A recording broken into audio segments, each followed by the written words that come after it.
ನಿಮ್ಗೆ ಗೊತ್ತಿಲ್ಲ, ಕಾನೂನಿದೆ, ಈಗೆಲ್ಲ ಹೊಸ ಬಿಲ್ಲು ಬಂದಿದೆ. ಆಗಿಲ್ಲ ಅನ್ನೋದು ಐ ಥಿಂಕ್ ಜಿಯೋ ಆಗಿದೆಯೇನೋ ಗೊತ್ತಿಲ್ಲ. ಅಲ್ಲ, ಆ ಥರದ್ದು ಈಗ ಯಾರೇ ದ್ವೇಷ ಭಾಷಣ ಮಾಡಿದರೆ ಹೆಂಗೆ ಅಲೋ ಮಾಡೋಕ್ಕಾಗುತ್ತೆ? ಅದನ್ನು ಕಾನೂನು ರೀತಿಯಲ್ಲಿ ತಗೊಳ್ಬೇಕಾಗುತ್ತೆ. ಮಸೂದನೆ ಮೆನ್ಷನ್ ಮಾಡಿ ಹಾಕಿದ್ದಾರೆ notice ಅಲ್ಲಿ. ಹಾಕಿದ್ದಾರೆ ಅಂದರೆ ಅದೇನು ಆರ್ಡರ್ ಯಾವ ರೀತಿಯಲ್ಲಿ ಆಗಿದೆ ಅದನ್ನು ನೋಡಬೇಕು. ಇದು ಹೊಸ ಕಾನೂನು ಇರೋದ್ರಿಂದ ಹೊಸ ಪೊಲೀಸವ್ರಿಗೂ ಎಷ್ಟು ಮಟ್ಟಿಗೆ ಮಾಹಿತಿ ಇದೆ, ಅದನ್ನು ಯಾವ ರೀತಿ ಅನುಷ್ಠಾನ ಮಾಡಬೇಕು ಅನ್ನೋದು ಕೊರತೆ ಆಗ್ಬೋದಿಲ್ಲ ಅಂತ ಹೇಳಲ್ಲ. ನಾನು ಅದನ್ನ ನೋಡ್ತೀನಿ. ಇದು ತರೀಕೆರೆ ವಿಚಾರ ಇರೋದ್ರಿಂದ ಈಗ ನೀವು ಹೇಳಿದ್ರಿ, ನನಗದು ಮಾಹಿತಿ ಇಲ್ಲ. ಅದು ಯಾವುದೇ ಆಗಲಿ, ದ್ವೇಷ ಭಾಷಣ ಯಾವುದೇ ಸಂದರ್ಭದಲ್ಲಾದರೂ ಕೂಡ ಅದು ಕಾನೂನಾತ್ಮಕವಾಗಿ ಕಾನೂನು ರೂಪಿಸಿರೋದ್ರಿಂದ ಆ ರೀತಿಯಲ್ಲಿ ಅದು ಕಾನೂನು ಮೇಲೆ ಹೋಗಬೇಕಾಗುತ್ತೆ. ಕಾನೂನು ಅದನ್ನು ಹದಗಟ್ಟಬೇಕಾಗುತ್ತೆ, ಅದನ್ನು ಮಾಡ್ತಾರೆ.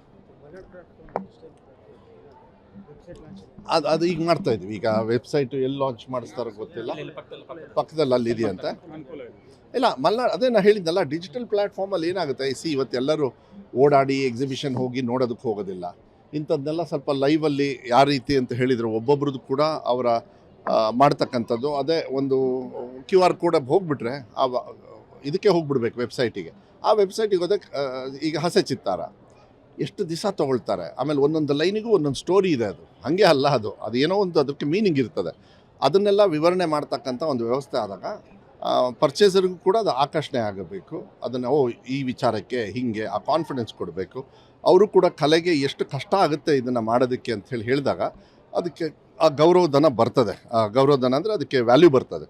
ಆ ವ್ಯಾಲ್ಯೂ ಮೇಲೆ ಅವರು ಡಿಜಿಟಲ್ ಪರ್ಚೇಸಿಂಗು ಮಾಡ್ತಕ್ಕಂಥದ್ದು ವ್ಯವಸ್ಥೆಯನ್ನು ಈಗ ಡಿಜಿಟಲ್ ಪ್ಲ್ಯಾಟ್ಫಾರ್ಮ್ ಇದು ಮಾಡ್ತಾರೆ. ನಾನು ಎಲ್ಲರೂ ಕೂಡ ಅದು ಉಪಯೋಗಿಸ್ಕೋಬೇಕು. ಬರೀ ಇಲ್ಲಿ ಬಂದಿರೋರಲ್ಲ, ಇಲ್ಲಿ ಬರದೇ ಇರೋರು ಕೂಡ ಆ ಡಿಜಿಟಲ್ ಪ್ಲ್ಯಾಟ್ಫಾರ್ಮಲ್ಲಿ ನಾವು ಕೂಡ ಇಂಥದ್ದು ಮಾಡ್ತೀವಿ, ನಮಗೂ ಸಹಾಯ ಮಾಡಿ ಅಂದರೆ it should be A very powerful tool. ಎಲ್ಲರಿಗೂ ಗೊತ್ತಾಗಬೇಕೆ ಈ ಡಿಜಿಟಲ್ ಹೋದರೆ. ಈಗ ಕಾವೇರಿ ಎಂಪೋರಿಯಂ ಕರ್ನಾಟಕ ರಾಜ್ಯದ ಎಲ್ಲ ಹ್ಯಾಂಡಿಕ್ರಾಫ್ಟ್ ಇದಿರುತ್ತೆ ಅಂತೇಳಿ ಏನು ನಾಲೆಡ್ಜ್ ಇದೆ, ಅದೇ ರೀತಿ ಇದನ್ನು ಏನದು ಹೆಸರೇನೋ ಇಟ್ಟಿದ್ದಾರೆ, ಅದಕ್ಕೆ ಕ್ರಾಫ್ಟ್ಸ್ ಆಫ್ ಮಲ್ನಾಡ್ ಅಂತ ಇಟ್ಟಿದ್ದಾರೆ. ಬಿಕಾಸ್ ಈ ಕಡೆ ಭಾಗದ್ದು. ಬಟ್ ಅದ್ರ ಜೊತೆಗೆ ಬೇರೆಯವ್ರದ್ದು ಪ್ರಮೋಟ್ ಮಾಡಿದರೆ ತಪ್ಪೇನಿಲ್ಲ. ನಮ್ಮ ಮಲೆನಾಡು ಭಾಗದ್ದು ಪ್ರಮೋಟ್ ಮಾಡಬೇಕು ಇಡೀ ರಾಜ್ಯದಲ್ಲಿ. ಅದೆಲ್ಲ ಸಂಸ್ಕೃತಿ ನಮ್ಮದೆಲ್ಲ. ಅದು ಒಂದು ರಾಯಭಾರಿಗೆ ಆಗ್ತಕ್ಕಂಥ ಒಂದು ವ್ಯವಸ್ಥೆ. ಅದು ಇವತ್ತು ಡಿಜಿಟಲ್ ಪ್ಲ್ಯಾಟ್ಫಾರ್ಮಲ್ಲಿ ಕೊಟ್ಟರೆ ಅದಕ್ಕೆ ವ್ಯಾಲ್ಯೂ ಸಿಗುತ್ತೆ, ಅನುಕೂಲನೂ ಆಗುತ್ತೆ, ಅವ್ರ ಜೀವನಕ್ಕೂ ಕೂಡ ಕಲೆನೂ ಉಳಿಯುತ್ತೆ, ಅವರಿಗೆ ಜವಾಬ್ದಾರಿಯುತವಾಗಿರ್ತಕ್ಕಂಥ ಹಣನೂ ಬರಬೇಕು. ಆವಾಗಲೇ ಉಳಿಯೋಕ್ಕಾಗುತ್ತೆ. ಇವತ್ತೆಲ್ಲರೂ ಎರಡು ಒಟ್ಟಿಗೆ ಹೋಗಬೇಕಾಗುತ್ತೆ. ಆ ವ್ಯವಸ್ಥೆಗೆ ಯಾವತ್ತೂ ಕೂಡ ನಮ್ಮ ಸರ್ಕಾರ ಅದ್ರ ಜೊತೆಗಿರ್ತಾರೆ.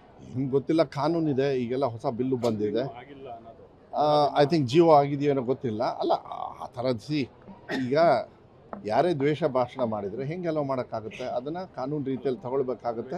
ಮಸೂದನೆ ಮೆನ್ಷನ್ ಮಾಡಿ ಹಾಕಿದ್ದಾರೆ notice ಅಲ್ಲಿ. ಹಾಕಿದ್ದಾರೆ ಅಂದರೆ ಅದೇನು ಆರ್ಡರ್ ಯಾವ ರೀತಿಯಲ್ಲಿ ಆಗಿದೆ ಅದನ್ನು ನೋಡಬೇಕು. ಇದು ಹೊಸ ಕಾನೂನು ಇರೋದ್ರಿಂದ ಹೊಸ ಪೊಲೀಸವ್ರಿಗೂ ಎಷ್ಟು ಮಟ್ಟಿಗೆ ಮಾಹಿತಿ ಇದೆ, ಅದನ್ನು ಯಾವ ರೀತಿ ಅನುಷ್ಠಾನ ಮಾಡಬೇಕು ಅನ್ನೋದು ಕೊರತೆ ಆಗ್ಬೋದಿಲ್ಲ ಅಂತ ಹೇಳಲ್ಲ. ನಾನು ಅದನ್ನ ನೋಡ್ತೀನಿ. ಇದು ತರೀಕೆರೆ ವಿಚಾರ ಇರೋದ್ರಿಂದ ಈಗ ನೀವು ಹೇಳಿದ್ರಿ, ನನಗದು ಮಾಹಿತಿ ಇಲ್ಲ. ಅದು ಯಾವುದೇ ಆಗಲಿ, ದ್ವೇಷ ಭಾಷಣ ಯಾವುದೇ ಸಂದರ್ಭದಲ್ಲಾದರೂ ಕೂಡ ಅದು ಕಾನೂನಾತ್ಮಕವಾಗಿ ಕಾನೂನು ರೂಪಿಸಿರೋದ್ರಿಂದ ಆ ರೀತಿಯಲ್ಲಿ ಅದು ಕಾನೂನು ಮೇಲೆ ಹೋಗಬೇಕಾಗುತ್ತೆ. ಕಾನೂನು ಅದನ್ನು ಹದಗಟ್ಟಬೇಕಾಗುತ್ತೆ, ಅದನ್ನು ಮಾಡ್ತಾರೆ. ಅದು ಈಗ ಮಾಡ್ತಾ ಇದ್ವಿ. ಈಗ ವೆಬ್ಸೈಟು ಎಲ್ಲಿ ಲಾಂಚ್ ಮಾಡಿಸ್ತಾರೋ ಗೊತ್ತಿಲ್ಲ, ಪಕ್ಕದಲ್ಲಿ ಅಲ್ಲಿದೆಯಂತೆ. ಅನುಕೂಲ ಇದೆ. ಇಲ್ಲ, ಅದೇ ನಾನು ಹೇಳಿದ್ದಲ್ಲ, ಡಿಜಿಟಲ್ ಪ್ಲ್ಯಾಟ್ಫಾರ್ಮಲ್ಲಿ ಏನಾಗುತ್ತೆ, ಇವತ್ತೆಲ್ಲರೂ ಓಡಾಡಿ ಎಕ್ಸಿಬಿಷನ್ ಹೋಗಿ ನೋಡೋದಕ್ಕೆ ಹೋಗೋದಿಲ್ಲ. ಇಂಥದ್ದನ್ನೆಲ್ಲ ಸ್ವಲ್ಪ ಲೈವಲ್ಲಿ ಯಾವ ರೀತಿ ಅಂತ ಹೇಳಿದರೆ ಒಬ್ಬೊಬ್ರದ್ದು ಕೂಡ ಅವರ ಮಾಡ್ತಕ್ಕಂಥದ್ದು ಅದೇ ಒಂದು QR ಕೋಡ್ ಹೋಗಿಬಿಟ್ರೆ ಇದಕ್ಕೆ ಹೋಗ್ಬಿಡ್ಬೇಕು, ವೆಬ್ಸೈಟಿಗೆ. ಆ ವೆಬ್ಸೈಟಿಗೆ ಹೋದಕ್ಕೆ ಈಗ ಹಸೆ ಚಿತ್ತಾರ ಎಷ್ಟು ದಿವಸ ತೊಗೊಳ್ತಾರೆ. ಆಮೇಲೆ ಒಂದೊಂದು ಲೈನಿಗೂ ಒಂದೊಂದು ಸ್ಟೋರಿ ಇದೆ. ಅದು ಹಾಗೆ ಅಲ್ಲ, ಅದು ಏನೋ ಒಂದು ಅದಕ್ಕೆ ಮೀನಿಂಗ್ ಇರ್ತದೆ.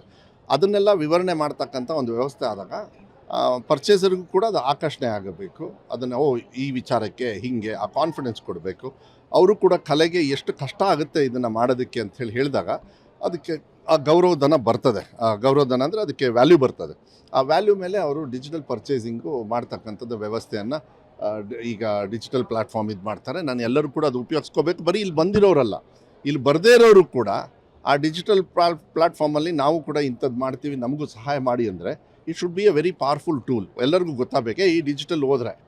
ಈಗ ಕಾವೇರಿ ಎಂಪೋರಿಯಂ ಕರ್ನಾಟಕ ರಾಜ್ಯದ ಎಲ್ಲ ಹ್ಯಾಂಡಿಕ್ರಾಫ್ಟ್ ಇದಿರುತ್ತೆ ಅಂತೇಳಿ ಏನು ನಾಲೆಡ್ಜ್ ಇದೆ, ಅದೇ ರೀತಿ ಇದನ್ನು ಏನದು ಹೆಸರೇನೋ ಇಟ್ಟಿದ್ದಾರೆ ಅದಕ್ಕೆ, ಕ್ರಾಫ್ಟ್ಸ್ ಆಫ್ ಮಲ್ನಾಡ್ ಅಂತ ಇಟ್ಟಿದ್ದಾರೆ. ಬಿಕಾಸ್ ಈ ಕಡೆ ಭಾಗದ್ದು, ಬಟ್ ಅದ್ರ ಜೊತೆಗೆ ಬೇರೆಯವ್ರದ್ದು ಪ್ರಮೋಟ್ ಮಾಡಿದರೆ ತಪ್ಪೇನಿಲ್ಲ. ನಮ್ಮ ಮಲೆನಾಡು ಭಾಗದ್ದು ಪ್ರಮೋಟ್ ಮಾಡಬೇಕು ಇಡೀ ರಾಜ್ಯದಲ್ಲಿ. ಅದೆಲ್ಲ ಸಂಸ್ಕೃತಿ ನಮ್ಮದೆಲ್ಲ, ಅದು ಒಂದು ರಾಯಭಾರಿಗೆ ಆಗ್ತಕ್ಕಂಥ ಒಂದು ವ್ಯವಸ್ಥೆ. ಅದು ಇವತ್ತು ಡಿಜಿಟಲ್ ಪ್ಲ್ಯಾಟ್ಫಾರ್ಮಲ್ಲಿ ಕೊಟ್ಟರೆ ಅದಕ್ಕೆ ವ್ಯಾಲ್ಯೂ ಸಿಗುತ್ತೆ, ಅನುಕೂಲನೂ ಆಗುತ್ತೆ, ಅವ್ರ ಜೀವನಕ್ಕೂ ಕೂಡ ಕಲೆನೂ ಉಳಿಯುತ್ತೆ, ಅವರಿಗೆ ಜವಾಬ್ದಾರಿಯುತವಾಗಿರ್ತಕ್ಕಂಥ ಹಣನೂ ಬರಬೇಕು, ಆವಾಗಲೇ ಉಳಿಯೋಕ್ಕಾಗುತ್ತೆ. ಇವತ್ತೆಲ್ಲರೂ ಎರಡು ಒಟ್ಟಿಗೆ ಹೋಗ್ಬೇಕಾಗತ್ತೆ. ಆ ವ್ಯವಸ್ಥೆಗೆ ಯಾವತ್ತೂ ಕೂಡ ನಮ್ಮ ಸರ್ಕಾರ ಅದ್ರ ಜೊತೆಗೆ ಇರ್ತದೆ. ಹಿಂಗೆ ಗೊತ್ತಿಲ್ಲ, ಕಾನೂನಿದೆ, ಈಗೆಲ್ಲ ಹೊಸ ಬಿಲ್ಲು ಬಂದಿದೆ. ಆಗಿಲ್ಲ ಅನ್ನೋದು. ಐ ಥಿಂಕ್ ಜಿಯೋ ಆಗಿದೆಯೇನೋ ಗೊತ್ತಿಲ್ಲ. ಅಲ್ಲ ಆ ಥರದ್ದು ಈಗ ಯಾರೇ ದ್ವೇಷ ಭಾಷಣ ಮಾಡಿದರೆ ಹೆಂಗೆಲ್ಲ ಮಾಡೋಕ್ಕಾಗುತ್ತೆ, ಅದನ್ನು ಕಾನೂನು ರೀತಿಯಲ್ಲಿ ತಗೊಳ್ಬೇಕಾಗುತ್ತೆ. ಮಸೂದನೆ ಮೆನ್ಷನ್ ಮಾಡಿ ಹಾಕಿದ್ದಾರೆ notice ಅಲ್ಲಿ. ಹಾಕಿದ್ದಾರೆ ಅಂದರೆ ಅದೇನು ಆರ್ಡರ್ ಯಾವ ರೀತಿಯಲ್ಲಿ ಆಗಿದೆ ಅದನ್ನು ನೋಡಬೇಕು. ಇದು ಹೊಸ ಕಾನೂನು ಇರೋದ್ರಿಂದ ಹೊಸ ಪೊಲೀಸವ್ರಿಗೂ ಎಷ್ಟು ಮಟ್ಟಿಗೆ ಮಾಹಿತಿ ಇದೆ, ಅದನ್ನು ಯಾವ ರೀತಿ ಅನುಷ್ಠಾನ ಮಾಡಬೇಕು ಅನ್ನೋದು ಕೊರತೆ ಆಗ್ಬೋದು, ಇಲ್ಲ ಅಂತ ಹೇಳಲ್ಲ.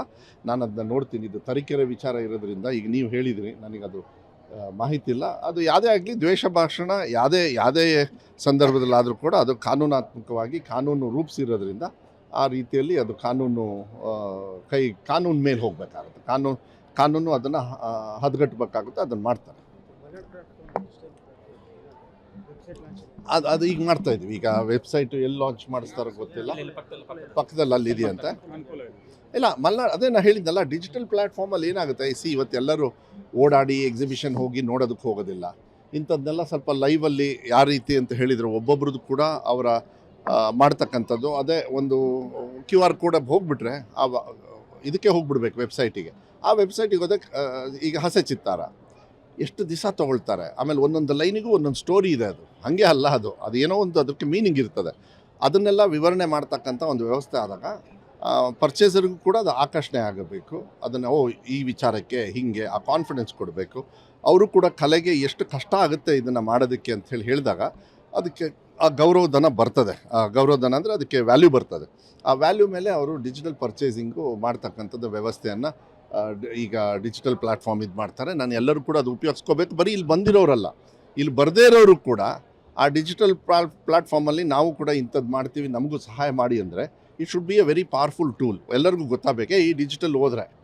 ಈಗ ಕಾವೇರಿ ಎಂಪೋರಿಯಂ ಕರ್ನಾಟಕ ರಾಜ್ಯದ ಎಲ್ಲ ಹ್ಯಾಂಡಿಕ್ರಾಫ್ಟ್ ಇದಿರುತ್ತೆ ಅಂತೇಳಿ ಏನು ನಾಲೆಡ್ಜ್ ಇದೆ, ಅದೇ ರೀತಿ ಇದನ್ನು ಏನದು ಹೆಸರೇನೋ ಇಟ್ಟಿದ್ದಾರೆ ಅದಕ್ಕೆ, ಕ್ರಾಫ್ಟ್ಸ್ ಆಫ್ ಮಲ್ನಾಡ್ ಅಂತ ಇಟ್ಟಿದ್ದಾರೆ. ಬಿಕಾಸ್ ಈ ಕಡೆ ಭಾಗದ್ದು, ಬಟ್ ಅದ್ರ ಜೊತೆಗೆ ಬೇರೆಯವ್ರದ್ದು ಪ್ರಮೋಟ್ ಮಾಡಿದರೆ ತಪ್ಪೇನಿಲ್ಲ. ನಮ್ಮ ಮಲೆನಾಡು ಭಾಗದ್ದು ಪ್ರಮೋಟ್ ಮಾಡಬೇಕು ಇಡೀ ರಾಜ್ಯದಲ್ಲಿ. ಅದೆಲ್ಲ ಸಂಸ್ಕೃತಿ ನಮ್ಮದೆಲ್ಲ, ಅದು ಒಂದು ರಾಯಭಾರಿಗೆ ಆಗ್ತಕ್ಕಂಥ ಒಂದು ವ್ಯವಸ್ಥೆ. ಅದು ಇವತ್ತು ಡಿಜಿಟಲ್ ಪ್ಲ್ಯಾಟ್ಫಾರ್ಮಲ್ಲಿ ಕೊಟ್ಟರೆ ಅದಕ್ಕೆ ವ್ಯಾಲ್ಯೂ ಸಿಗುತ್ತೆ, ಅನುಕೂಲನೂ ಆಗುತ್ತೆ, ಅವ್ರ ಜೀವನಕ್ಕೂ ಕೂಡ ಕಲೆನೂ ಉಳಿಯುತ್ತೆ, ಅವರಿಗೆ ಜವಾಬ್ದಾರಿಯುತವಾಗಿರ್ತಕ್ಕಂಥ ಹಣನೂ ಬರಬೇಕು, ಆವಾಗಲೇ ಉಳಿಯೋಕ್ಕಾಗುತ್ತೆ. ಇವತ್ತೆಲ್ಲರೂ ಎರಡು ಒಟ್ಟಿಗೆ ಹೋಗ್ಬೇಕಾಗತ್ತೆ. ಆ ವ್ಯವಸ್ಥೆಗೆ ಯಾವತ್ತೂ ಕೂಡ ನಮ್ಮ ಸರ್ಕಾರ ಅದ್ರ ಜೊತೆಗೆ ಇರ್ತದೆ.